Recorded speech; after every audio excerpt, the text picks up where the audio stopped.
Nangunguha ako ng uod, yung kulay green. Ito. Gaya na ito, oh. Magkatabi.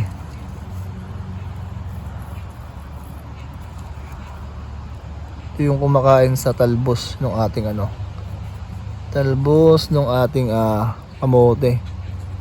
Yan. So araw-araw kinukuha na natin yan sila nung mga ganyan para hindi nasisira yung mga dahon gaya nito. Kasi talbos pa lang, ganyan pa lang, ina-attack na nila. Kaya kung makikita nyo, karamihan sa mga dahon may sira. Hindi naman lahat pero ayan pa, oh.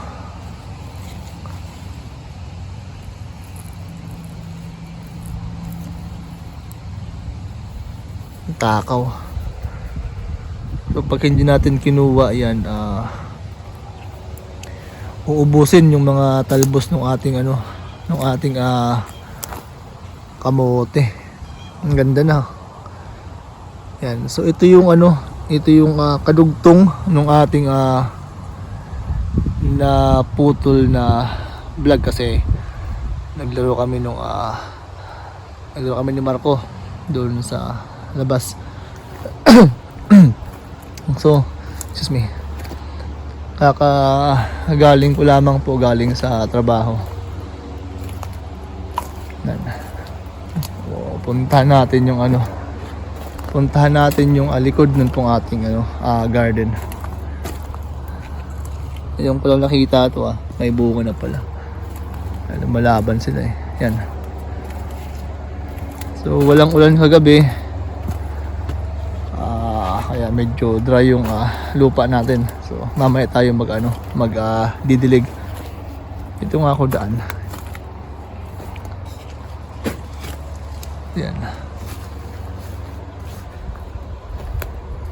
Dati yung nakalagay dito ay ampalaya. Kailangan ko siguro magdagdag ng mga baging para sa ating sitaw. Mamaya gawin natin yan. Tapos nating magdilig, tapos nating magdamo.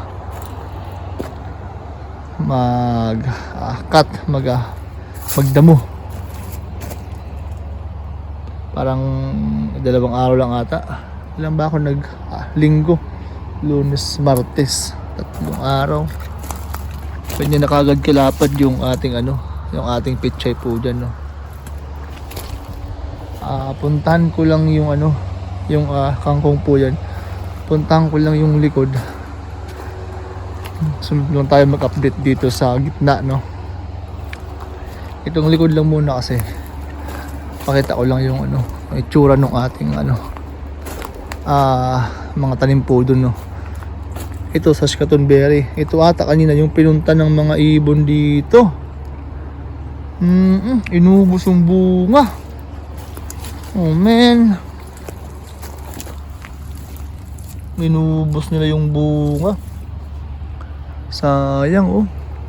Kaya pala kanina pagdating ko, ang daming maingay dito. Ayan. Hindi man lang ako tinirhan, Yun pa, oh. Nayay. Inubos nila. Ang tamis kasi nito, tsaka malalaki na. Yan yung mga parang itim na ibon. Wala na. Tamis. Pasaway. Marunong din pumili ng mga hinog. Ayan, oh. Kaya pala. Yay, sayang naman. Ang tamis pa naman sana. Pero okay lang. Sa ibon naman eh. Okay, ito. So yung likod natin to, no. Yan yung ating kalabasa. Ang problema dyan, natabunan na yung ilalim kasi niyan, kangkong. Tinabunan niya na. Namulaklak na, oh. Bunga ng bunga na. Mga bunga, ang daming bunga. Maliliit, iba nyo kung mabuo siya, oh. Grabe siya mamunga, oh. Hindi ko lang alam kung mabubuo yung mga yan. So, lagay tayo ng update after 1 week, no. Kung mabuo talaga yan sila. Bebe. Bebe ang variety ng ating kalabasa. Hindi ko lang alam kung ubo yan. Kasi yan oh, bunga. Ewan ko kung kaya niya yan. Subukan natin. Pati nga yung ilalim dito, yung kangkungan sa baba, medyo matabo na ng dahon niya. So ayan, nag-start ng mamunga no. So gumapang na sila. Ayan, mga bunga na po yan. Ayan. Yun pa oh. Okay. So mataas na, parang kailan lang nung huling vlog ko dito. Hindi pa gaanong gumagapang.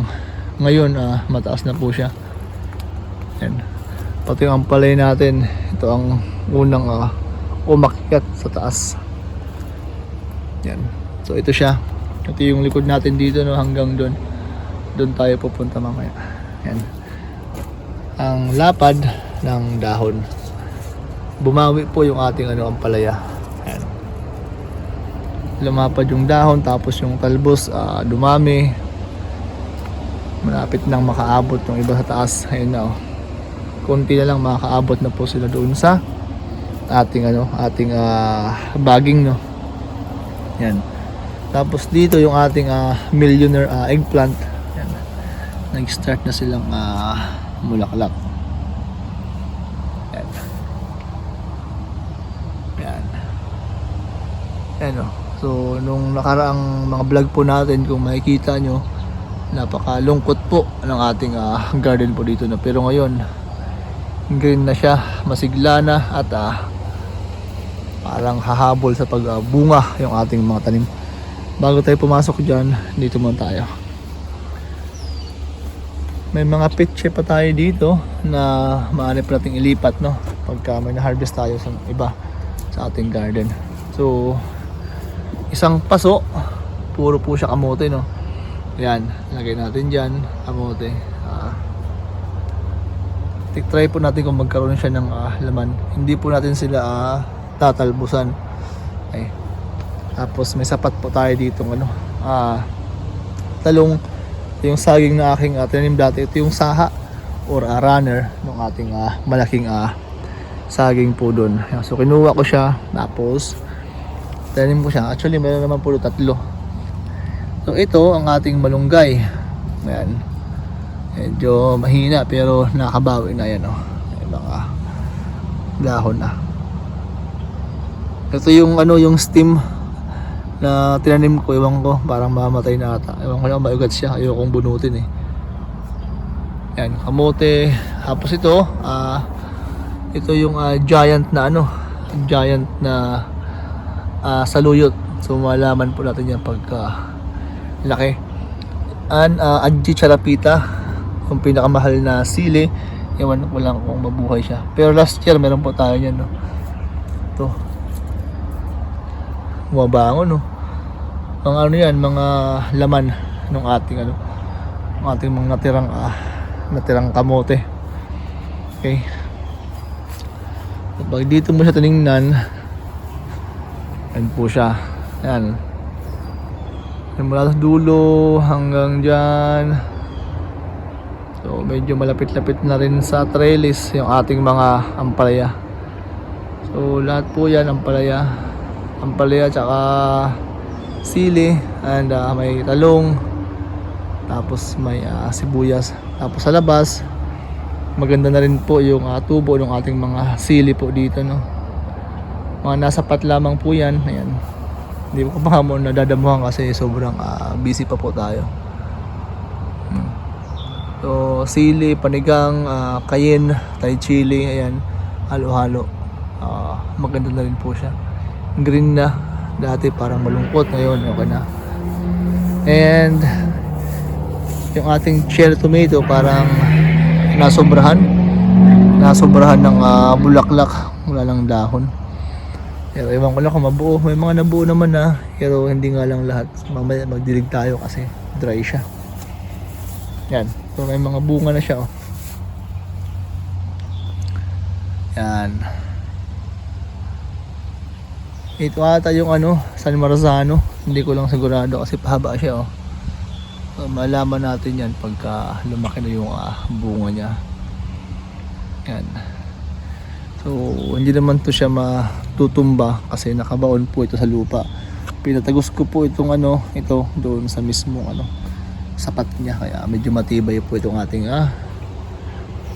nilagay na sandalan. Yan po ang ating yung pinakabahay ng ating mga tanim na kamatis. Yan. And ito yung sinasabi kong apat nga saha runners ba, 1, 2, 3, 4. So lipat ko yan pagka fall. So yan, mga bagong dahon na po siya. Then yan. Ganda na. Okay, yung ibang sibuyas natin dito malalaki na.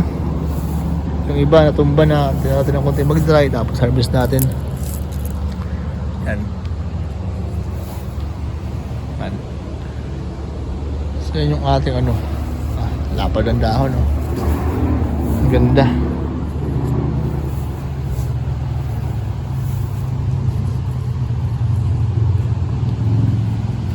Yan ang mga dahon nila. Okay.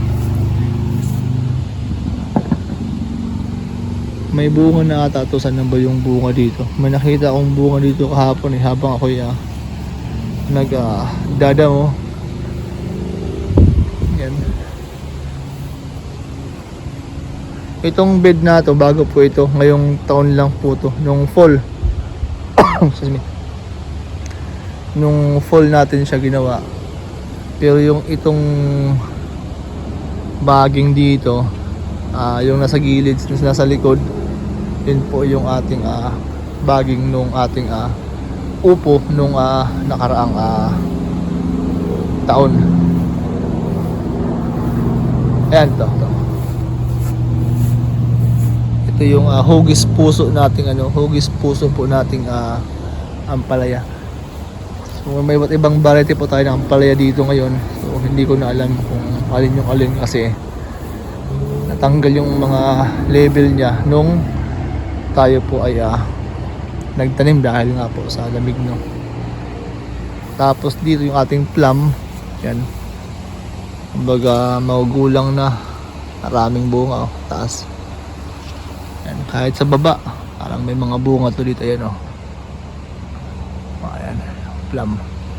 Pagpasok mo dito sa loob, makikita natin yung ating mga sili. Ayan, may bunga na, mahaba na. Yan. Thai chili. Yan.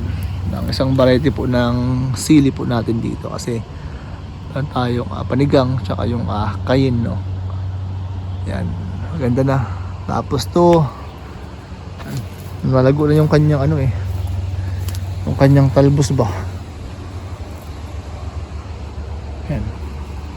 Hindi ka na makadaan doon sa likod. Hindi pa naman gaano pero dyan na po siya. Lapit ng gumanda. So, pati dito yung ating talong na bulaklak na rin yung iba. Ayan. Talong, millionaire eggplant. Ayan. Halos lahat may bulaklak na. Okay. Tapos lumaki na yung ating mga binalot na Goodland ba to? Apple ba? Yan. Malaki na. Medyo marami rin yung mga to, mga crab apple man to, kaya hindi ko na binalot, no. TV naman. Yung mga malalaki lang, yung ibang variety lang yung binalot ko. Yan. So yung likod natin dito, no, ito yung backyard natin. Ito yung update natin ngayon dito. So dumiretso na akong mag-vlog ngayon kasi mamaya magiging busy na ako, baka gabihin na naman tayo sa ating garden, kaya ngayon ko na lang ginawa yung aking update. Yan, no. Kapag tingin mo dito, puro siya kulay green, no. Yan, pababa ng konti ganyan, nakikita mo is palibot ng ating palibot ng ating bahay is puro siya halaman. And yung ating apricot dito, ayan, lumalaban pa kahit sobrang hangin, ay mga bunga pa rin po sila. Ayan, apricot, para siyang santol ba, maliit na santol.